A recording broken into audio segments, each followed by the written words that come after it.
Our next speaker is going to be talking about what is the outlook for raising capital in 2021.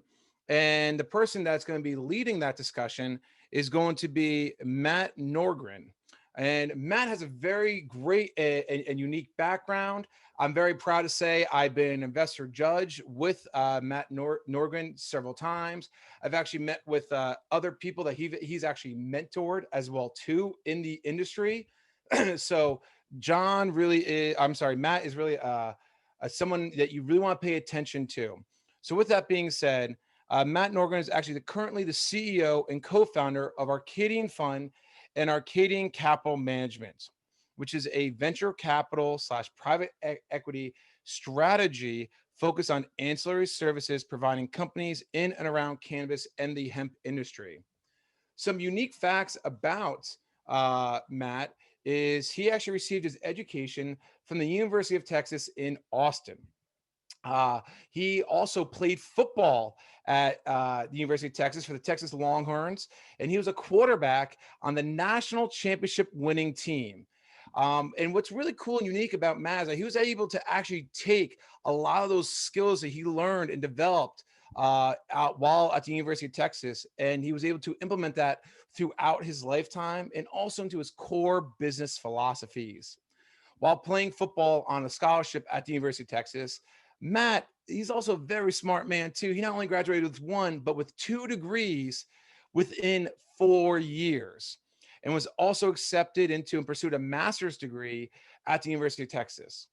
Matt had the pleasure and the honor to actually play professionally for the Detroit Lions, as well as the Philadelphia Eagles, which is part of the National Football League. Mr. Nordgren went on to earn a dual master's degree in both business administration and sports management from the University of Dallas. From his time doing that, Matt was featured on the Bravo TV show, Most Eligible Dallas. If you remember that TV show, Matt was on that. And while that Nobody happened, saw he that, actually, David. well, you don't know that part. You know what? You Nobody throw it in saw there, that. but Matt, let me just give you let me give you this last paragraph because I don't want to underestimate you. The most important thing is this: is that Matt has been appointed to many executive leadership positions with a wide-ranging group of companies and industries, from real estate to sports entertainment, from hospitality to insurance and financial services. Matt truly is a pioneer and is a unique leader in emerging industries to later stage leverage buyouts. He's really focused on finding synergistic opportunities in early stage private growth rounds that have upside potential. Everyone, as someone who I've learned always something from Matt each time I hear him speak, thank you for being here today. The floor is yours, sir.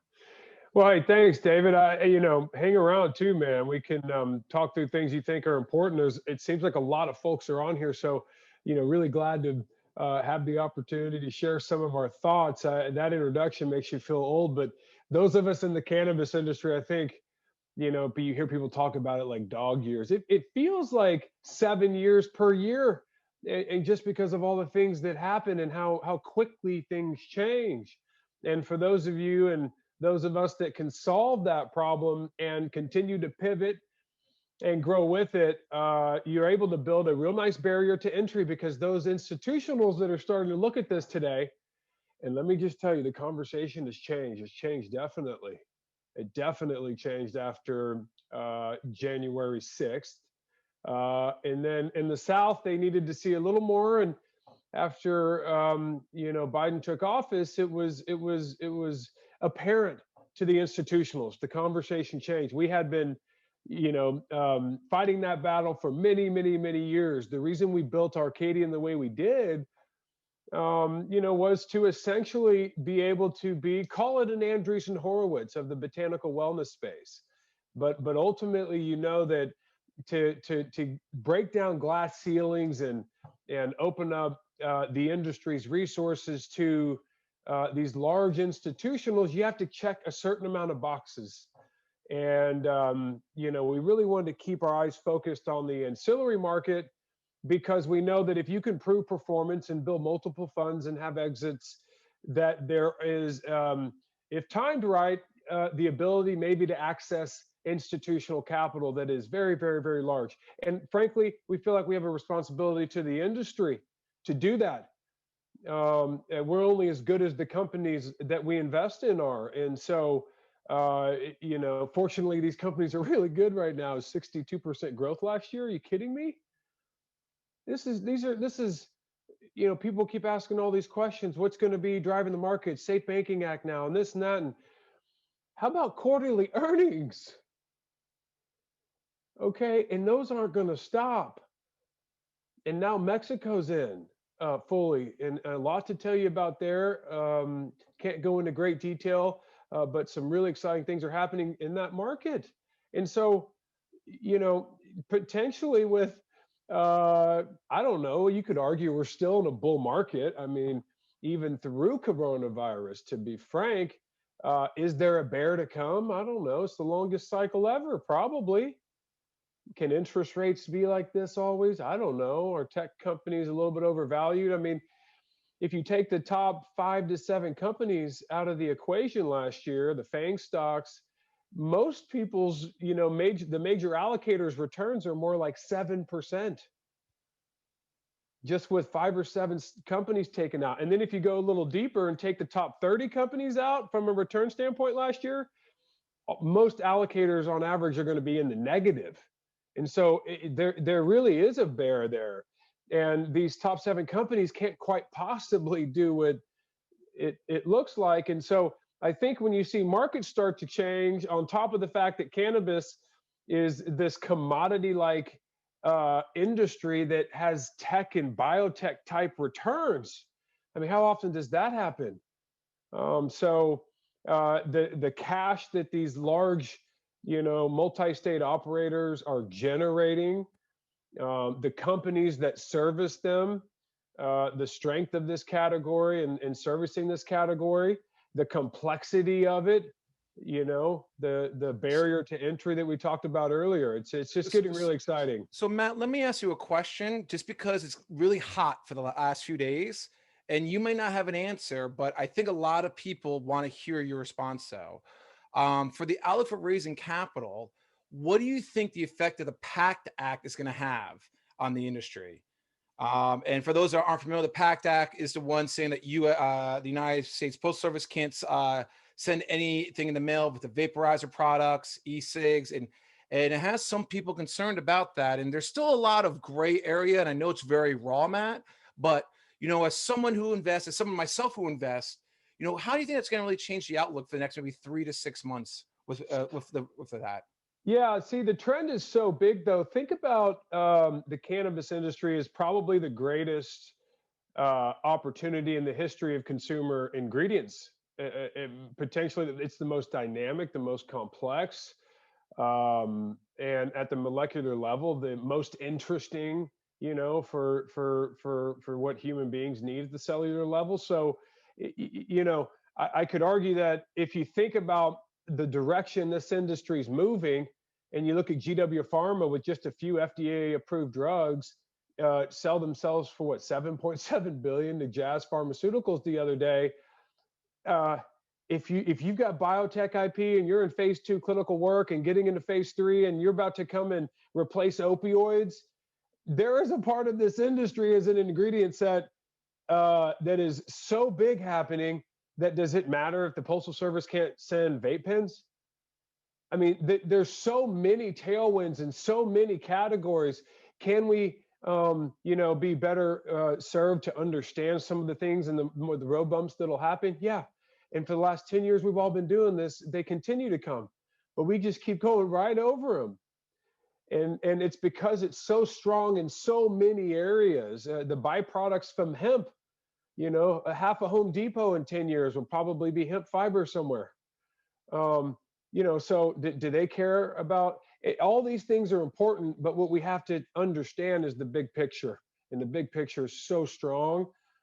As long as, particularly with the change in the markets, may happen ahead, this industry is going to become increasingly more interesting for allocators that are trying to balance a portfolio in that environment, looking into their alternatives, generating some extra yield. So we can, let's stay focused on the big picture, but obviously the little things are going to be issues we're going to have to deal with.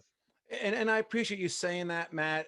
We've been telling our own clients and our own investors to calm down and remember the bigger picture. And the ball's rolling, and it's getting bigger and bigger and bigger. And even if, as you just said too, it's about the bigger picture and looking past the hood of the car. So I really appreciate you saying that. So thank you.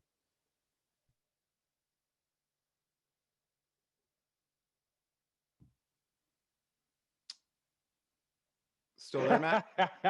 Yeah, I was here. I was seeing if you were going to throw a direction Oh, at me a I minute ago. Come on, no, man. no. I was just saying that I think it was just really good that you brought that part about the pack about the Yeah. bigger So picture. what's important for this for the crowd? I see friends here, John and of So course I think for the Tom crowd and is this, and I think what most people looking at the questions is the following: you as an investor, and you think about the bigger picture. What are the top 2 or 3 items or objective points a company should think about before approaching an investor?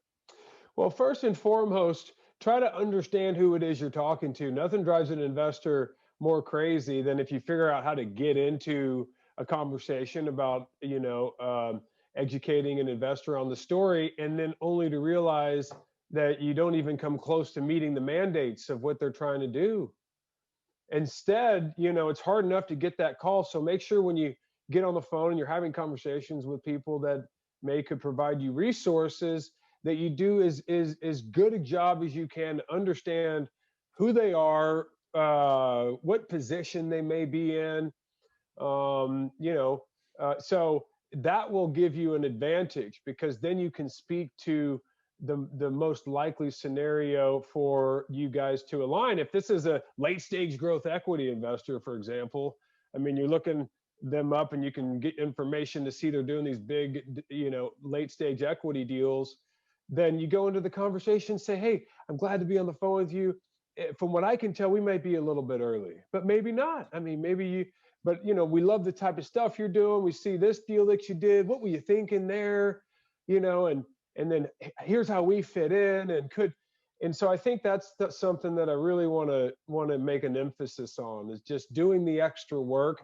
We do that as fund managers. We have to have an investments team that takes these things in and gets the information in front of us so we can be clearly following protocols, but understanding like how we can bring value. What's this conversation about? Because we just don't get on the phone.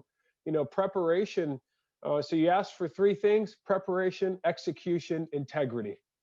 um, you got to prepare for anything in life. It doesn't matter what it is. Like, if you want to achieve something, you don't just start, you have to prepare. And so preparation is one, and then execution. I mean, you've got to see things through all the way to the end.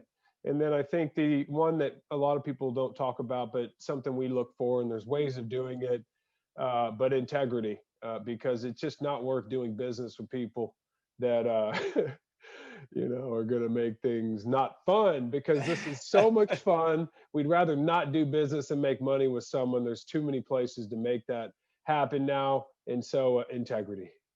And I'm really happy you said integrity, because everyone here listening, especially if you're new to the industry, is that this industry is small. And someone like Matt, who's been in for a while, you mentioned like the dog years, and it seems like we've been in for a very long time. Is that if you don't have that good business ethics, you don't have that right integrity, people are not going to want to work with you, and that will spread around.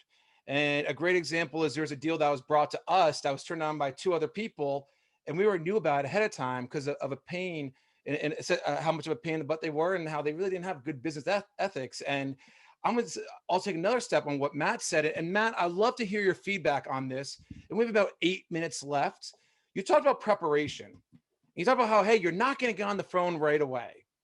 So, in your opinion, would you recommend people having like a 1-page executive summary or like a 1-page teaser to send that out to people to look at first to even draw interest first? Or Yeah, I think so. I think so because, like anything in life, the more you only say what needs to be said means that you are listening more and you're receiving more data. And so, in an emerging industry, a manager is, if he's doing it right, and I can just tell you how we think. And by the way, there are 10 or 15 or 20 really great funds in this space, and this is how we all think. And that's to say that you want to be have an insatiable appetite for information. And so we want to see everything in the industry because it allows us to help put the industry together. I mean, we're all interested in this whole thing working, and particularly being ahead of regulators such that we have this thing tied up and we have strength in the way that it needs to benefit the people that got it here. So give us a one pager because we as managers are not, we're not trying to say no. In a lot of industries, if you get to some place that's an investor, the first step is going to be with somebody whose job is to say no. If you even get a response, they're just so well said. right. But I think in our industry, it's a little bit different. My team, I can promise you, we want to chew on every single piece of data that we can. It doesn't matter what it is. And so, not to leverage companies against each other. I mean, look, for example, we're investors in BDS Analytics and Headset.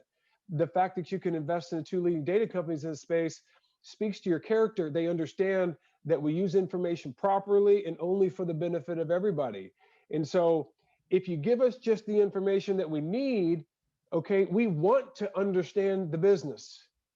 And we're thinking about it, how does this whole thing work together? How does our ecosystem of companies benefit your business? It's for us to understand you more concisely. And so I think just don't be afraid to be whoever you are.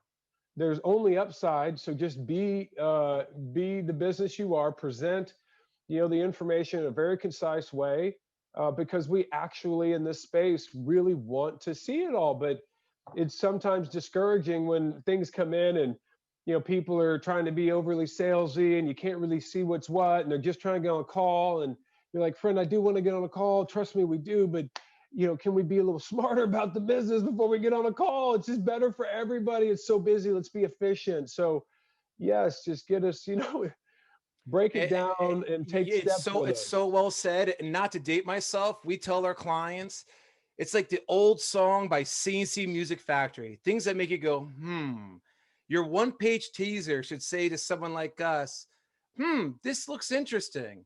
Okay, I want to learn more. I want to know more. And I think you really hit the nail on the head. And Matt, we have 2 minutes left. So the floor is yours for the next 2 minutes. What message would you like to give the audience here today? Wow, that's a tough, I guess, strength in numbers, because we're heading into this inflection point where, by midterms 2022, it ought to be very interesting, right? Because you need 60 votes in Senate right now.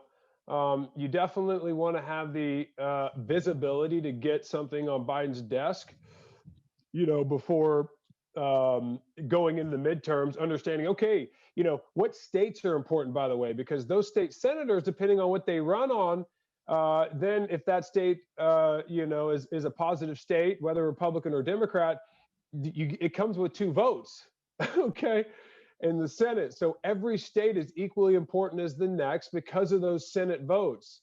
And we think there's a lot bigger issues, okay, that are going on over the next year and a half. And this is a bipartisan issue in comparison to others. And so I think you're going to see both sides come to some agreements going into midterms. It's a popular topic for, raising capital and getting votes in every state pretty much. And so you'll see more people run on that didn't have to in the last election cycle. So we think after midterms, there's a really good chance that some big things happen there.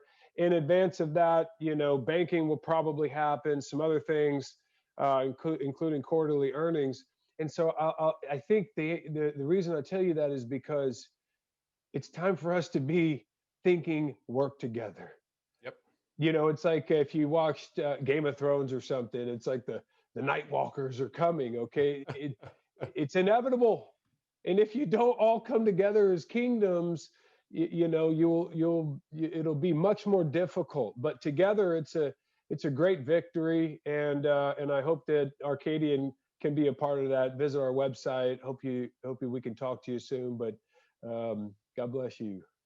You know what, Matt? Your timing was perfect. You ended right on time.